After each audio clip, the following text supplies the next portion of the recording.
En una habitación de una modesta casa en una inmensa ciudad, un joven terminaba de ajustarse el calzado sin poder controlar su emoción.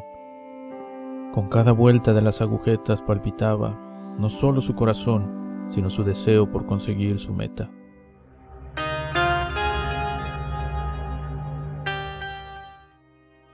Después se asomó por la ventana y miró al cielo.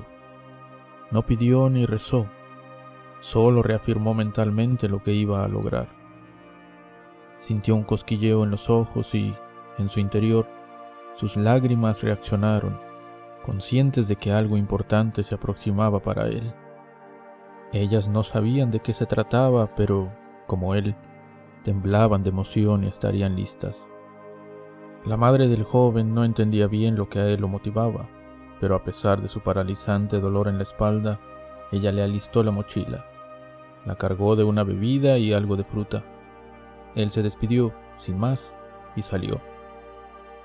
La puerta se cerró y, mientras se dejaba caer adolorida en el sillón, la madre recordó que no había abrazado a su hijo antes de irse, pero la consolaba el hecho de que siempre abrazaba y compartía las ilusiones del muchacho, hasta donde le diera la vida. Ponía toda su energía en ello, a pesar de vivir agobiada por la enfermedad que la consumía. Cerró los ojos. El dolor en su cuerpo y su corazón la hizo llorar en silencio y así se quedó dormida. Mientras tanto, para el joven, cada paso más allá de la puerta al bajar la escalera extendía su necesidad y su angustia. Un minuto más era un minuto menos.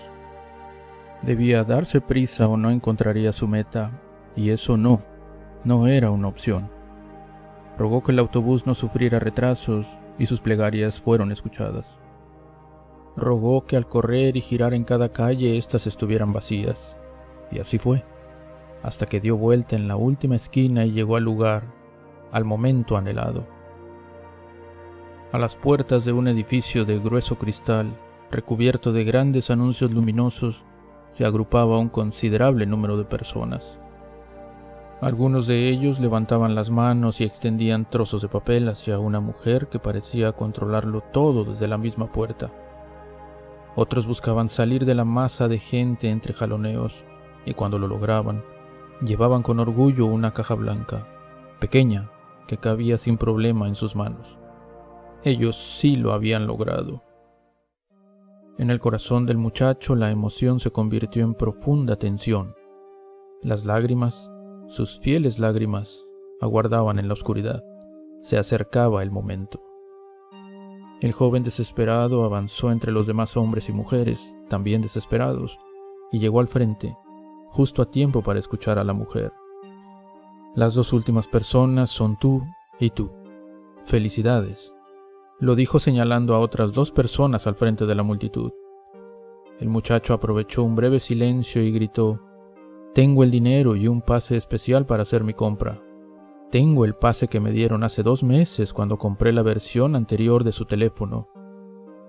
La mujer lo escuchó y lo miró en mitad de los centenares de ojos y de voces y le habló de modo muy cortés, pero mecánico, como en una grabación. «Caballero, antes de los pases especiales están los miembros de nuestro Club Premier. Ellos reciben la nueva versión antes que nadie». La mujer terminó de pronunciar las palabras, giró y le dio la espalda. En el joven, todo el calor y la alegría acumulados en su espíritu desde la noche anterior se apagaron. Sintió frío, una tormenta de nieve en su pecho. Apretó los dientes y empezó a gemir, desesperado. Quiso acercarse de nuevo a la mujer, pero ésta ya había desaparecido tras las puertas de cristal. Algo que él entendió como un profundo dolor se empezó a manifestar. Se hincó, en un gesto desesperado de angustia. Las personas que ya se dispersaban y caminaban a su alrededor lo miraron, y hasta cierto punto lo entendieron, porque en el fondo eran como él.